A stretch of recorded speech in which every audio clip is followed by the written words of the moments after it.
आज हम बात करेंगे इरोटिक घोस्ट स्टोरी मूवी की, जो एक फैंटेसी सेक्स कॉमेडी मूवी है जो 19 मई 1990 को रिलीज हुई थी।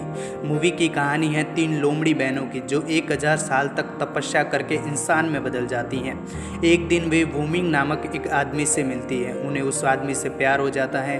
उसके बाद वह आदमी उन तीनों बहनों के साथ ऐसा क्या करता है जिससे वे तीनों बहनें वापस जानवर में बदलने लग जाती हैं, और वह आदमी कौन है, ये सब जानने के लिए बने रहिए वीडियो के अंत तक। अगर आप हमारे चैनल पर नए हैं तो चैनल को सब्सक्राइब करना बिल्कुल ना भूलें। मूवी शुरू होती है और हमें सबसे छोटी बहन फेफे को दिखाया जाता है जो एक चाय की टपरी पर जाती है। वहाँ चाय पी रही होती हैं, तभी पास में बैठे दो मवाली लोग उसके पास आकर उसे छेड़ना शुरू कर देते हैं। फेफे अपनी जगह से उठती हैं और उन दो मवालियों की पिटाई कर देती हैं और वहाँ से भगा देती हैं। जैसे ही वे मवाली लोग वहाँ से भाग जाते हैं तो दुकानदार फेफे के पास आता है और उसे बोलता है कि अगर तुम ज़्यादा देर तक यहाँ रुकी तो वे मवाली लोग वापस आकर तुम्हें तंग करना शुरू कर देंगे, इसलिए तुम यहाँ से चली जाओ। उसकी बात मानकर फेफे वहाँ से चली जाती हैं। वही यहाँ पर वे मवाली लोग अपनी टोली के पास आते हैं और वे अपनी पूरी टोली लेकर फेफे को ढूंढना शुरू कर देते हैं। तभी उन्हें रास्ते पर एक खूबसूरत लड़की जाती हुई दिखती है।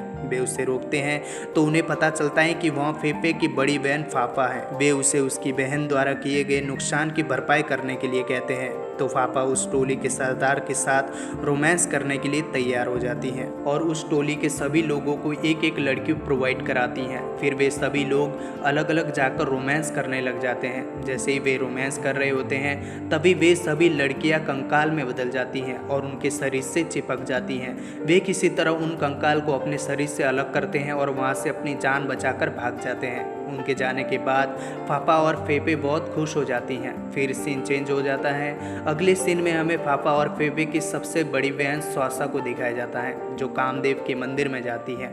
वहाँ उनकी पूजा करती हैं। पूजा करने के बाद वहाँ बाहर आ रही होती हैं, तभी एक साधु उसके सामने आ जाता है।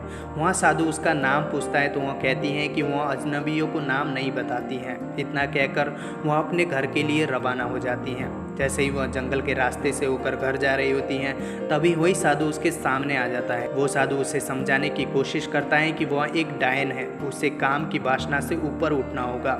लेकिन सासा उसे कहती हैं कि वहाँ भी एक औरत है, दूसरी औरतों की तरह उसकी भी कुछ ज़रूरत है।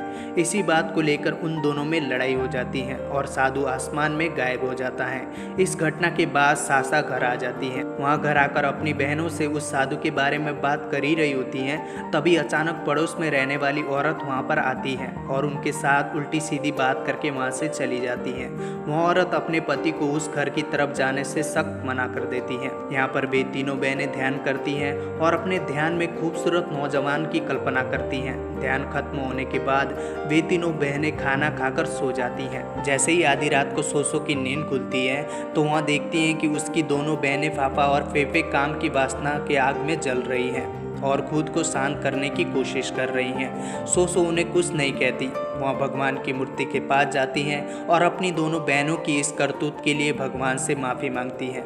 अगले दिन सासा एक जंगल में खड़ी होती हैं, तभी वह देखती हैं कि कुछ गुंडे लोग एक आदमी को मारने के लिए उसका पीछा कर रहे हैं। वह उस आदमी को उन गुंडों से बचा लेती हैं। सासा उस आदमी से उसके बारे में पूछती है तो वह आदमी उसे बताता है कि उसका नाम वूमिंग है, वहाँ पास ही के किसी यूनिवर्सिटी में पढ़ता है। वहाँ सासा को थैंक्स करके वहाँ से जाने लगता है। तभी सासा देखती हैं कि वूमिंग को काफ़ी चोट आई है। वो उसकी मदद करने के लिए एक पुरानी झोपड़ी में लेके जाती हैं और उसे वहाँ पर आराम करने को बोलती है। इसी बीच सासा का दिल वूमिंग पर आ जाता है।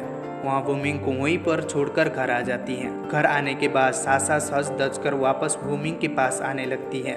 उसे इस तरह सच धज कर बाहर जाता हुआ देख सबसे छोटी बहन फेफे को उस पर शक होने लगता है। वहाँ सासा का पीछा करती है तो वहाँ देखती हैं कि उसकी बहन एक झोपड़ी में जा रही है। वहाँ कुछ दूर पेड़ के पीछे जाकर अपनी बहन के बाहर आने का इंतजार करने लगती हैं। जैसे ही सासा वूमिंग को खाना खिलाकर चली जाती है तो फेफे उस झोपड़ी के अंदर जाती हैं। जैसे ही वह अंदर जाती हैं वहाँ वूमिंग को देखकर डर जाती हैं। वही वूमिंग भी अचानक किसी लड़की को अपने सामने देखकर डर जाता है। वहाँ गुस्से में फेफे को वहाँ से भगा देता है। फेफे घर आ जाती हैं। घर आकर फेफे अपनी बड़ी बहन फाफा को सारी बातें बता देती हैं। किसी मर्द ने उसकी बहन को डराकर वहाँ से भगा दिया। ये बात सुनकर फाफा काफ़ी गुस्सा हो जाती हैं। गुस्से में वहाँ तलवार निकालकर वूमिंग की झोपड़ी पर जाती हैं। वहाँ जाकर फाफा उसे मारने की कोशिश करने लगती हैं। वही वूमिंग खुद को बचाने के लिए फाफा के ऊपर कूदकर उसे ज़मीन में दबाने लगता है, जिससे फाफा गर्म हो जाती हैं और वे दोनों वहीं पर इंटीमेट हो जाते हैं। इंटीमेट हो जाने के बाद फाफा घर आ जाती हैं, जहाँ उसकी छोटी बहन फाफा उससे पूछती हैं कि उसने उसके साथ क्या किया। तो फाफा उससे कहती हैं कि उसने उसे समझा दिया है। उस आदमी के साथ उसकी दीदी ने क्या किया होगा, ये जानने के लिए फेफे झोपड़ी में जाती है। वहाँ जाकर फेफे देखती हैं कि उस आदमी के सारे बदन पर चोट लगी है। यहाँ देखकर फेफे उस आदमी के चोट पर दवाई लगाने लगती है। इसी बीच वहाँ भी गर्म हो जाती हैं और उस आदमी के साथ शारीरिक संबंध बना लेती हैं। संबंध बनाने के बाद फेफे घर आ जाती हैं। वे दोनों बहनें काफ़ी खुश नजर आती हैं। वही उनकी सबसे बड़ी बहन सासा को इस बारे में कुछ भी पता नहीं होता। अगली सुबह सासा वूमिंग के पास उसकी झोपड़ी पर जाती हैं। वहाँ जाकर वहाँ वूमिंग का बिस्तर ठीक कर रही होती हैं। तभी वहाँ पर उसे किसी लड़की का हेयर पिन मिलता है। वहाँ इस हेयर पिन के बारे में वूमिंग से पूछती हैं तो वहाँ बताता है कि यह उसकी बहन फेफे का है।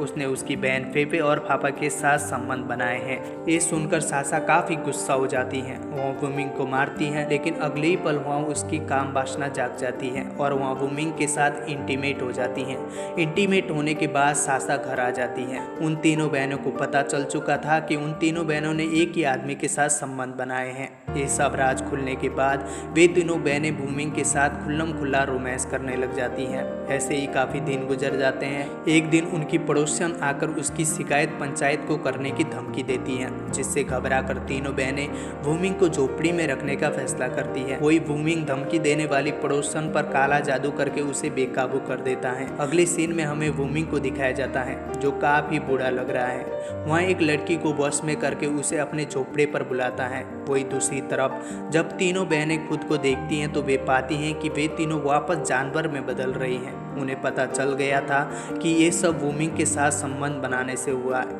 वूमिंग कौन है ये जानने के लिए वे तीनों बहनें वूमिंग के झोपड़ी में जाती हैं। वहाँ जाकर वे देखती हैं कि वूमिंग अब एक 3 सिर वाले शैतान में बदल चुका है। वहाँ उस लड़की के साथ संबंध बनाकर उसे एक कंकाल में तब्दील कर देता है। ये देखकर वे तीनों बहनें काफ़ी डर जाती हैं और वहाँ से भाग जाती हैं। तो सासा को उस साधु की याद आती है जिसके साथ वहाँ लड़ी थी।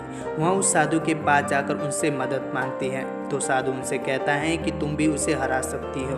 उसके पास शैतानी शक्ति है तो तुम्हारे पास जादू की शक्ति है। उस साधु की बात मानकर सासा घर आ जाती है। वे तीनों बहनें मिलकर अपना जादू तैयार करती हैं और उस शैतान को हराने की कोशिश करती हैं, लेकिन फिर भी वहाँ शैतान उन तीनों पर भारी पड़ने लगता है। वहाँ चालबाजी से उन तीनों को वश में कर लेता है और उनके साथ शारीरिक संबंध बनाने की कोशिश करता है। तभी वहाँ साधु वहाँ पर प्रकट हो जाता है। वहाँ उस डीमन से लड़ता है और उसे हरा देता है। उसके बाद वहाँ उन तीनों बहनों को चेतावनी देकर आज़ाद कर देता है।